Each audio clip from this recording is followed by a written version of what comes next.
मैं sum up कर देता हूँ। मैंने आपको बताया कि हम स्टार्ट करने वाले हैं interpretation of statute. Interpretation of statute में मैंने आपको बताया कि देखो यहाँ हम इंटरप्रिटेशन ऑफ स्टेट्यूट क्यों पढ़ते हैं, क्योंकि हम ये जानना चाहते हैं कि जो हमारे पास बेयर एक्ट दे रखे हैं, इन बेयर एक्ट को पढ़ने का सही तरीका क्या है, इसे कैसे रीड किया जाए, और अगर मुझे ज़िंदगी में कभी लॉ कमीशन में जाने का मौका मिले तो मैं इस देश के लिए सही और प्रॉपर फॉर्म में लॉ लिख पाऊँ। ये इसका पर्पज़ है। ना सिर्फ आप लॉ पढ़ें बल्कि उसे लिख भी पाएँ। अगर आपको यहाँ जज बनने के बाद या फिर एक अच्छा वकील बनने के बाद अगर लॉ कमीशन में आपको स्पेस मिलता है, ये इंटरप्रिटेशन ऑफ स्टेट्यूट का पर्पज है।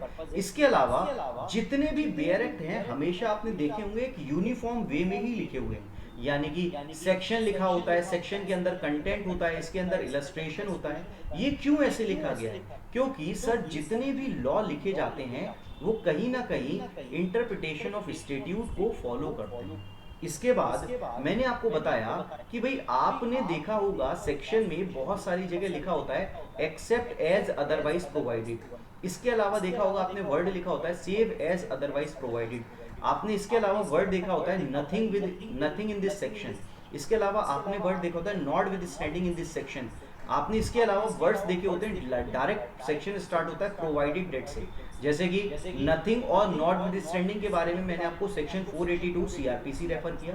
प्रोवाइडेड डेट के सेक्शन में मैंने आपको section 27 Indian evidence act refer किया, और एक्सेप्ट एज अदरवाइज प्रोवाइडेड और सेव एज अदरवाइज प्रोवाइडेड में मैंने आपको सेक्शन रेफर किया सेक्शन 3 ऑफ एसआर। ठीक है, यहाँ ऐसे करके आपको सेक्शंस मिलते हैं।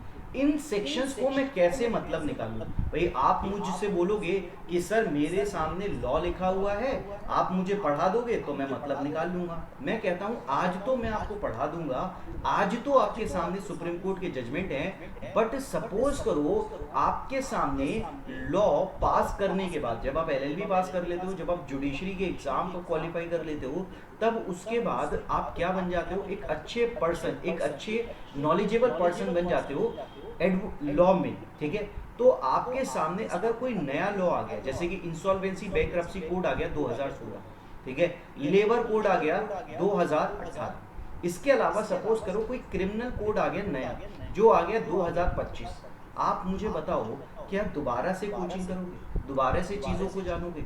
बल्कि आप खुद उठाओगे बैरक को, खुद दूसरों को समझाओगे। कैसे समझाओगे? क्योंकि आपको लॉ को ना सिर्फ पढ़ना आता है बल्कि यहाँ इसे लिखना भी जानते हो। आपकी लॉ की लेवल की नॉलेज वो होनी चाहिए। आज तक मैंने सारे लॉ पढ़ लिए हैं, अब मैं लॉ को सही तरीके से लिखना और पढ़ना सीखूंगा। ठीक है, इसके बाद मैंने आपको बताया यहाँ इसी रेफरेंस में, भाई यहाँ जो वर्ड यूज किया गया है इंटरप्रिटेशन ऑफ स्टेट्यूट, यहाँ ये वर्ड स्टेट्यूट क्यों यूज किया गया है, वर्ड यूज नहीं किया गया लॉ, इसका क्या पर्पस है? भाई हमारे लिए लॉ वर्ड बड़ा कॉमन होता है, स्टेट्यूट वर्ड हम बड़ी मुश्किल से यूज करते हैं। तो यहाँ ये कहते हैं स्टेट्यूट वर्ड को यूज करने का पर्पस था, यहाँ ये कहना चाहते हैं कि जो लॉ बनाया जाएगा, जो लॉ बनाया जाएगा वो सिर्फ और सिर्फ पार्लियामेंट की मर्जी होगी, विल ऑफ लेजिस्लेचर होगा। विल ऑफ लेजिस्लेचर जो है वही होगा। जबकि आप बात करते हो लॉ की, तो ये स्टेट्यूट वर्ड को यूज किया गया है किस रेफरेंस में? कॉमन लॉ के डिस्टिंक्शन, यानी कि जो कॉमन लॉ डेवलप हुआ इंग्लैंड में, वो डेवलप हुआ कस्टम्स के थ्रू। भाई यानी कि उनके कस्टम्स ऐसे अच्छे से थे जहां वो लोग कस्टम्स को फॉलो करते हुए क्या करते थे, जहां लॉ बना लेते थे with the consent of people, लोगों की मर्जी होती थी बना लेते थे। जबकि हमारे यहाँ हम कहते हैं हम कस्टम को ऑथराइज नहीं करते। क्यों नहीं करते? सर हमारे यहाँ के जो कस्टम्स थे वो कस्टम्स में बहुत सारी ऐसी चीजें थी जो इक्वलिटी को प्रिवेल नहीं करने देती थी, जैसे कि ट्रिपल तलाक, जैसे कि आपका सती प्रथा, ऐसी बहुत सारी प्रैक्टिसेस थी। इसलिए हमने कस्टम को रिकॉग्नाइज नहीं किया। हमने क्या किया? हमने कहा जो लॉ है विल ऑफ लेजिस्लेचर वो ही प्रीवलेंट होगा, जो विल ऑफ लेजिस्लेचर है वही प्रीवलेंट होगा। ये इसका पर्पस है। क्या बताओ जो इंटरप्रिटेशन ऑफ स्टेट्यूट क्यों पढ़ा जाता है, यहाँ इंटरप्रिटेशन ऑफ स्टेट्यूट में स्टेट्यूट वर्ड क्यों रेफर किया है, ये बात समझ आ गई है?